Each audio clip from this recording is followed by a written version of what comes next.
여러분, 인플레이션의 공포가 시장을 몰아치고 있다. 제가 이렇게 여러 번 말씀을 드리고 있고요. 지금 실제로도 그 인플레이션의 공포는요, 온 경제를 불안하게 만들고 있는 것도 사실입니다. 그런데 아무리 불안해도요, 부자들의 투자법은 또 있습니다. 호랑이 굴에 잡혀가더라도 살아남는 방법이 있다고 하잖아요. 그렇게 살아남는 방법을 아는 사람들이 투자를 많이 해본 사람들이에요. 투자를 많이 해본 사람들. 이런 사람들은 경험적으로 말입니다. 그 상황을 굉장히 잘 압니다. 그만큼 말입니다. 부자들이 도대체 어디 투자하는지, 특히 강남 부자들이 어디에 관심이 있는지, 이것을 우리는 집중적으로 연구할 필요가 있습니다. 그렇게 되면 위기를 극복할 수 있는 방법도 있다는 이야기예요. 여러분, 시장의 변화 굉장히 심하잖아요. 출렁대잖아요. 롤러코스터 장세라고 하잖아요. 그러면 이들이 어디에 가는지 우리는 주목해 볼 필요가 있습니다. 여러분, 이거 한번 보세요. 부자는 이거 산다. 무슨 내용이냐? 삼성증권의 채권 판매액 증가율이 여러분 무려 47%나 늘어났습니다. 47%. 어마어마하죠. 여기서 채권이라고 이야기하면 국가가 발행하는 채권, 국고채, 또 회사들이 발행하는 회사채입니다. 일반적으로 회사채 중에는 은행채를 사람들이 굉장히 선호를 하죠. 은행이 안 망할 거라고 예상을 하니까 말이에요. 그런데 이게 여러분 1년 만에 47%가 늘었다는 것은 많은 사람들이 채권 사는데 돌아서고 있다, 이런 얘기가 되나요? 채권을 많이 산다는 이야기가 되나요? 실제입니다. 여러분 보세요. 2021년 1월에서 5월까지 삼성증권에서 개인 대상 채권 판매액은요 1조 5천억 원이었습니다. 그런데 2022년 올해입니다. 1월에서 5월까지 개인 대상 채권 판매액은요 2조 2천억 원이에요. 47%가 넘어섰습니다. 이 채권이라는 건 여러분도 알지만 이게 이자라는 게 있어요. 이자라는 게. 그죠? 채권이니까 이자가 있겠죠. 국고채도 이자가 있고 또 회사채도 이자가 있잖아요. 근데 이 이자가 은행 이자보다 큽니다. 아무래도 클 수밖에 없습니다. 국고채 같은 경우는요. 현재 2 내지 3%예요. 10년 만기 같은 경우는 2 내지 3% 정도 되잖아요. 게다가 회사채나 공사채나 은행채권 같은 경우는 3 내지 4%예요. 지금 예금이나 저축을 하더라도 3 내지 4%까지 안 주거든요. 그러니까 채권으로 몰리는 겁니다. 게다가 여러분 채권은요. 또 다른 장점이 하나 더 있습니다. 이자를 주는 장점도 있지만 이게 이자율이 올라가잖아요. 그러면 채권의 가격은 떨어집니다. 일반적으로 여러분 채권을 판매하려고 하면 사는 사람이 없으면 이자율을 높여주고 할인해 줄게 이렇게 해서 채권을 팔잖아요. 그러니까 할인해 줄게 이 자체가 이미 채권 가격이 떨어진다는 거고요. 채권 가격을 떨어지게 이제 매각을 한다는 거고요. 또 반면에 이자율 더 줄게는 이자율이 올라간다는 이야기입니다. 두 가지 다 이득을 할 수가 있습니다. 쉽게 말하면 이자 소득도 낼 수가 있고요. 매매 차익도 낼 수가 있습니다. 물론 이자 소득에 대해서는 15.4%의 배당 소득세, 이자 소득세를 내야 되지만 매매 차익은 내지 않습니다. 매매 차익은. 그래서 많은 사람들이 매매 차익에 대해서는 안 받네?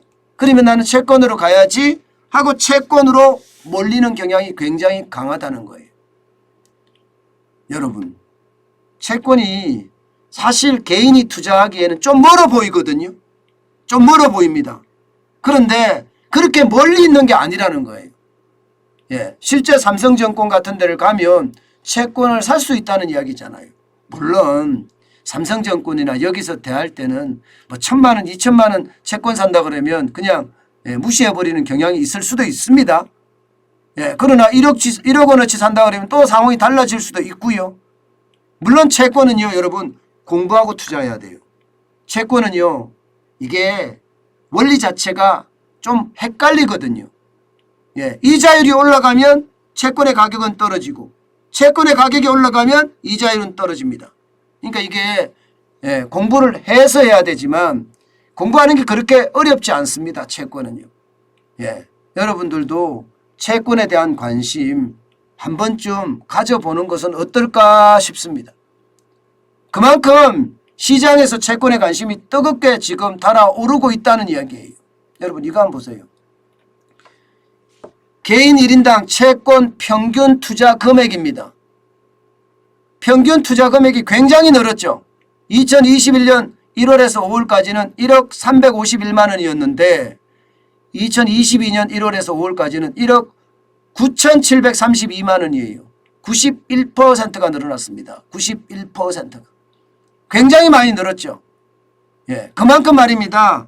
지금 개인들도 예, 채권에 대한 관심을 가지고 채권 쪽으로 움직인다는 이야기예요.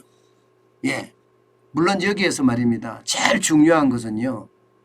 이게 은행채를 사거나 회사채를 사거나 이러는 것보다가 국고채를 사는 사람들이 굉장히 많아졌어요. 나라에서 발행하는 채권 말입니다. 나라에서 발행하는 채권은 나라가 망하지 않는 한 그것은 갚아야 되기 때문에 실제 예, 57%가량이 예, 이게 쉽게 말하면 뭐라고 이야기해야 되나요? 국고채를 산다 이거예요. 게다가 이게 채권 사는 사람들은 강남에 좀 집중돼 있어요. 강남에. 예, 전통적인 부촌이라고 이야기해야 되나요? 강남, 서초, 송파 이쪽에 집중이 되어 있는데 고액자산가들의 채권 매수 비중은 41%를 차지했고요. 41%. 그중에서 강남 거주자들이 57%를 차지할 정도로 채권에 대한 어떤 수요는 굉장히 크다. 이렇게 이야기할 수 있습니다. 실제 개인들에게도 요즘 큰 게 말입니다. 여러분 보세요. 신종 자본증권 판매 규모를 보면 2021년에 350억 판매하던 것이 2022년에는 예, 400억까지 판매를 하잖아요. 저는 신종 자본증권 이런 건 좀 조심해야 된다고 생각해요. 예, 그만큼 이게 은행채 중심으로 많이 다루는데 예, 조금 조심은 해야 됩니다. 그러나 분명한 것은 여러분, 분명한 것은 많은 부자들이 요즘은 채권에 관심을 가지고 있다. 그러면서 말입니다. 인플레이션의 장벽도 넘어서겠다는 거예요. 인플레이션의 장벽도. 이게 그럴 수밖에 없는 게 이게 채권 자체는 아무래도 예, 인플레이션이 불안하니까 채권으로 투자하는 사람들이 많거든요. 예, 거기에 대한 어떤 요소들도 작용을 하고 있다. 이런 얘기입니다. 여러분, 지금같이 초인플레이션 시대에는요. 예, 뭔가 실물 자산으로 움직이는 거 굉장히 중요하다고 하잖아요. 예, 이게 주식시장에 넣어놓는 것보다가 부동산을 사는 게 되려 낫다는 이야기도 합니다. 예, 지금 뭐 워낙 시장에 어떤 불안 요소가 크기 때문에 예, 어떻게 생각하면 투자자들도 지금 마음이 헷갈릴 겁니다. 예, 그런데 중요한 것은요.